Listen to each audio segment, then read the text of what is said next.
Good morning बच्चों, मैं आपकी नीरा मैम। आज हम नागरिक शास्त्र में पाठ 9 वैश्वीकरण पढ़ेंगे। बच्चों, मैं यहाँ पाठ को प्रारंभ करने से पहले आपको बताना चाहूँगी कि वैश्वीकरण और वैश्विक ताप दोनों अलग अलग एरा हैं, दोनों अलग अलग टॉपिक है। तो एग्जाम में ये भूल ना करें कि वैश्वीकरण आए और आप वैश्विक ताप के विषय में लिखना शुरू कर दें, या वैश्विक ताप आए तो आप वैश्वीकरण के विषय में लिखना शुरू कर दें। तो जब भी एग्ज़ाम दे, पेपर को ध्यान से पढ़े। तो आइए हम बात करते हैं कि वैश्वीकरण का अर्थ क्या है। वैश्वीकरण एक सतत प्रक्रिया है।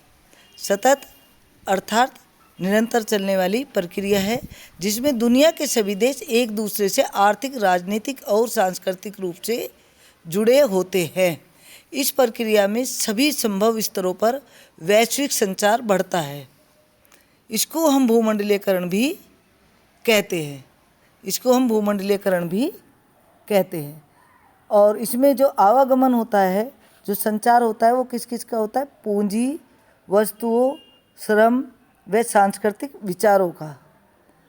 आपको वैश्वीकरण का अर्थ समझ में आ गया होगा कि वैश्वीकरण एक निरंतर चलने वाली प्रक्रिया है और वैश्वीकरण में पूंजी, वस्तु, श्रम व सांस्कृतिक विचारों का आदान प्रदान होता है। वैश्वीकरण के कारण। अब बच्चों, हम वैश्वीकरण के कारण पढ़ते हैं कि वैश्वीकरण के कारण क्या है। वैश्वीकरण के कारण है, जो सबसे पहला कारण है वो है उन्नत प्रौद्योगिकी एवं विश्वव्यापी पारस्परिक जुड़ाव। यानी जो हमारी लेटेस्ट टेक्नोलॉजी है, जो टेक्नोलॉजी अब आजकल बहुत ही अच्छे स्तर से हो गई है और विश्व का सभी आपस में जुड़ा हो गया है, वो वैश्वीकरण का कारण है। वैश्वीकरण का क्या कारण है बच्चों? कि उन्नत प्रौद्योगिकी, यानी जो लेटेस्ट टेक्निक आ गई है, वो वैश्वीकरण का एक महत्वपूर्ण कारण है। दूसरा, संचार तकनीक में क्रांति।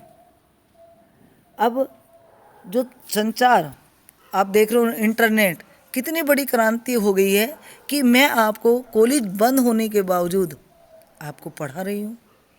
अब मैं दुनिया के किसी भी देश में हूँ या किसी भी कोने में हूँ, विद्यार्थी दूसरे कोने में रहकर पढ़ सकता है आराम से।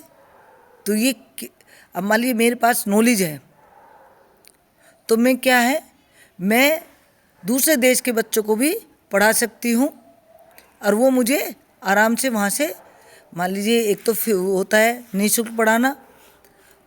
अगर मैं मान लो कोई लेक्चर पेमेंट पे करूँ तो मैं क्या दूसरे देश में भी कर सकती हूँ और वहाँ से वो मुझे आसानी से पेमेंट कर सकते हैं।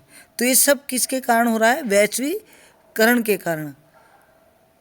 तो आप समझ गए कि ये जो हमारी संचार में क्रांति आई है, इसके कारण वैश्वीकरण को बढ़ावा मिला है।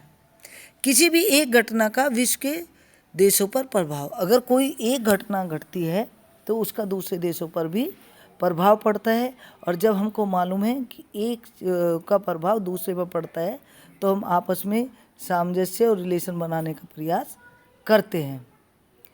पूंजी व वस्तुओं का आवागमन। अभी जो मैंने बताया कि वैश्वीकरण के कारण क्या है, पूंजी और वस्तुओं का आवागमन बहुत ही तेज़ी से हो जाता है। और इसके पीछे कारण क्या है कि आजकल आवागमन के जो सुविधाएं हैं, साधन हैं, वो बहुत ही अच्छे हो गए। जैसे हवाई जहाज, पहले भी पूंजी और वस्तुओं का आवागमन होता था, लेकिन क्योंकि इतने अच्छे साधन नहीं